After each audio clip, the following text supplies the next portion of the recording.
AI tools నేర్చుకుని passive income సంపాదించాలనుకుంటున్నారా? వెంటనే సంప్రదించండి. నమస్తే విజయపద్మనాభ గారు. నమస్తే ఉషా. పెళ్ళి అయిపోయిన తర్వాత సడన్గా మా హస్బెండ్లో కొత్త బిహేవియర్ చూశాను అని ఒక ఆవిడ మనకి మెసేజ్ రూపంలోనే పంపించారు. నీకు ఇంతకుముందు ఎవరైనా అఫైర్స్ ఉన్నాయా, లేదంటే బాయ్ ఫ్రెండ్ ఉన్నాడా, పర్వాలేదు ఓపెన్ అవ్వు, చెప్పు, నేనేమనుకోను, జస్ట్ నేను వింటానంతే. అంటే కొన్నిసార్లు ఇది శాడిజమా అని అనిపిస్తుంది. నేను చాలాసార్లు ప్రయత్నించానండి. ఏదో కామన్గా అడుగుతున్నాడు కదా అందరిలాగానే, ఎవరు లేరు అని చెప్పాను. మళ్ళీ ఇంకోసారి అడిగినా ఎవరు లేరు అని చెప్పాను. ఇలా రోజులో 2-3 సార్లు అడగడం నాకు ఇది ఒక టార్చర్లా అనిపిస్తుంది. ఈ బిహేవియర్ని ఎలా చూడాలి? చెప్పాలంటే మెంటల్గా చాలా సఫర్ అవుతున్నాను నేను దీనివల్ల అని అంటుంది. సడన్గా వాళ్ళలో ఇటువంటి ఆలోచనలు పుట్టడానికి రీజన్ ఏంటి అంటారు? ఆ బిహేవియర్కి కారణాలు ఏంటండి? ప్రస్తుతానికి ఎవరైతే మెసేజ్ చేశారో ఆవిడకి ఏం చెప్తుందంటే, అసలు ఎందుకు ఇలా డౌట్ వచ్చి పదే పదే ఈ క్వశ్చన్ వేస్తున్నారు, అసలు మీకు ఏమన్నా అనుమానం వచ్చిందా, ఈ ప్రశ్న మీకు అంటే మైండ్లో రావటానికి నా వైపు నుంచి ఏమన్నా రీజన్స్ కనిపించినాయా అనేది క్లియర్గా అడిగి తెలుసుకోవాలి ఫస్ట్ ఆఫ్ ఆల్. ఎందుకంటే సడన్గా ఇలాంటి రావటానికి ఏం జరిగింది అన్నది అతనికి తెలుస్తుంది. చెప్పాలంటే మనం ఇప్పుడు అంటే విశ్లేషించడానికి బహుశా ఏమన్నా సోషల్ మీడియాలో ఏమన్నా ఫొటోస్ కానీ, పెళ్ళవక ముందు అంటే కాలేజ్ ఫ్రెండ్స్తో కానీ ఇట్లా దిగిన పిక్చర్స్ కానీ, అబ్బాయిలతో ఎక్కువ దిగిన ఫోటోలు కానీ, ఇప్పుడు అందరు ఫ్రెండ్లీగా ఉంటున్నారు కదా, క్లోజ్గా అబ్బాయిలతో ఉన్న పిక్చర్స్ కానీ అట్లా అంటే ఫ్రెండ్లీగా ఉన్న పిక్చర్స్ ఉంటే ఏమన్నా ఇంతమందితో ఇట్లా కనిపిస్తుంది పిక్చర్స్లో, ఏమన్నా బాయ్ ఫ్రెండ్ ఉండే అవకాశం ఉందా అని అతనికి డౌట్ వచ్చిందా అనేది మన ఊహ చెప్తున్నాను నేను. కొన్ని ప్రాబబిలిటీస్ చెప్తున్నాను నేను. అది ఒక రీజన్ అయ్యి ఉండొచ్చు. లేదంటే ఎవరన్నా ఈ అమ్మాయి అంతకుముందు వేరే రిలేషన్షిప్లో ఉంది అని ఎవరి ద్వారా అయినా ఏమన్నా పొరపాటున విన్నారా, అది మీ నోటి నుంచే మీ చేత నిజం చెప్పించాలి అని ప్రయత్నం చేస్తున్నాడా, అసలు చెప్తుందా లేదా అని ఏమన్నా టెస్టింగో లేకపోతే ప్రయత్నమో నువ్వు అన్నట్టు చేస్తున్నారా, ఇదొకటి. ఇంకొకటి, ఇతనికే ఏదన్నా బ్యాక్గ్రౌండ్లో బ్యాక్డ్రాప్లో లవ్ అఫైర్ ఉండి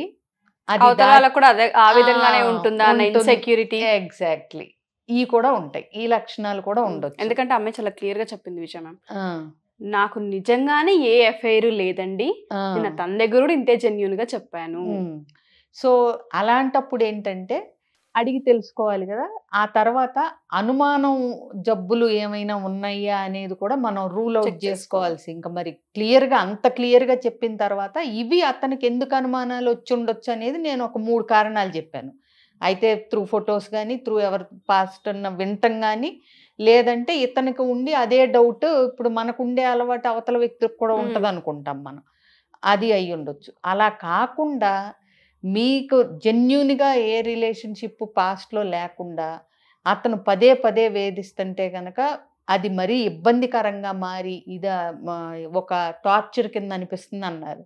అయితే కనుక ఖచ్చితంగా పెద్దవాళ్ళతో మాట్లాడాల్సి ఉంటుంది, కౌన్సిలింగ్కి వెళ్ళాల్సి ఉంటుంది. ఇలాంటి వాళ్ళకి కొంతమందికి ఏంటంటే ఆ ఇన్సెక్యూరిటీస్ ఉంటాయి. బహుశా ఈవిడ కొంచెం బాగున్నా అంటే ఇంత బాగున్నా అంటే బాగుంటుంది కదా, అసలు ఎవరో బాయ్ ఫ్రెండ్ లేకుండా ఉంటారా ఈ రోజుల్లో, ఇలాంటి అనుమానాలు కూడా ఉంటాయి కొంతమందికి. అవునా?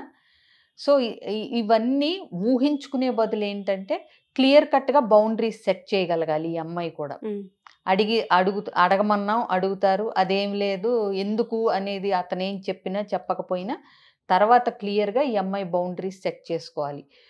ఇది ఆఖరిసారి చెప్తున్నాను నేను మీకు, నాకేమీ లేవు పాస్ట్లో లవ్ అఫైర్స్, క్లియర్గా చెప్తున్నాను. ఇంకొకసారి అడిగితే గనక ఆల్రెడీ ఇప్పటికి నేను చాలా బాధపడుతున్నాను, ఇన్నిసార్లు మీరు అడగటం వల్ల మీకేమన్నా అనుమానం ఉందా నా మీద అనే డౌట్లు నాకు వస్తున్నాయి.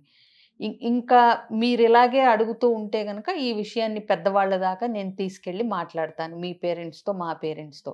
ఈ టాపిక్ వన్స్ ఫర్ ఆల్ ఒకటేసారి నేను ఆన్సర్ ఇస్తున్నాను, నాకేమీ లేవు, ఉంటే మీకు చెప్పేదాన్ని, నాకు అంత భయం ఏం లేదు. ఏ కారణం వల్లన్నా సెట్ అవ్వక విడిపోతే ఇవాళ రేపు చెప్పటానికి అంత భయపడాల్సిన పని ఏం లేదు, కాబట్టి నాకేం లేదు. మీకు అనుమానాలు ఉంటే కనుక క్లియర్ చేసుకోండి, నేను ఆన్సర్ చేస్తాను. అదీ కాకుండా ఇదే మితిమీరి ఇదే ప్రశ్నతో నన్ను టార్చర్ చేస్తే నేను పెద్దవాళ్ళతో మాట్లాడాల్సి ఉంటుంది. ఒక్కసారికి దీన్ని ఎండ్ చేసేసి మీరు ట్రస్ట్ లేదు మీకు నా మీద అని తెలిస్తే నాకు నచ్చట్లేదు. సో ఏం చేద్దాం చెప్పండి క్లియర్గా. ఎందుకంటే ఇలాంటి అనుమానం అవతల వ్యక్తికి కూడా క్లియర్ చేయకపోతే ఏంటంటే అతనికి కూడా టార్చర్గానే ఉండుంటుంది. ఈ అనుమానంతో ఎందుకు వచ్చిందో మనకు తెలియదు. ఈ అమ్మాయి ముభావంగా ఏమన్నా ఉంటుందా అతనితో అంటే ఇప్పుడు ఫ్రెండ్లీగా లేకుండా ముభావంగా అంటి ముట్టనట్టుగా దూరం పెడితే కూడా వాళ్ళకి ఒకసారి డౌట్లు వస్తాయి. అందుకని మన వైపు నుంచి అంటే ఈ అమ్మాయి వైపు నుంచి ఏమన్నా బిహేవియర్స్ నా వైపు నుంచి ఇతనికి ఇట్లాంటి అనుమానం వచ్చేలాగా నేనేమన్నా తెలియకుండా చేస్తున్నానా అది కూడా ఈ అమ్మాయి చెక్ చేసుకోవాలి. ఇప్పుడు నేను చెప్పినట్టు ప్రేమగా లేకపోవటం, ఆప్యాయంగా లేకపోవటం, ముభావంగా ఉండటం, అంటి ముట్టనట్టు ఉండటం, లేదంటే ఫిజికల్ ఇంటిమసీలో ఏదన్నా తేడా చేయటం, ఇట్లాంటివి వీళ్ళ రీజన్స్ వీళ్ళకున్నా వాళ్ళకి ఆల్రెడీ ఆ డౌట్ వచ్చినప్పుడు ఏంటంటే ఇక్కడ ఏ తేడా కనపడినా దానికే అటాచ్ చేసుకుంటారు వాళ్ళు.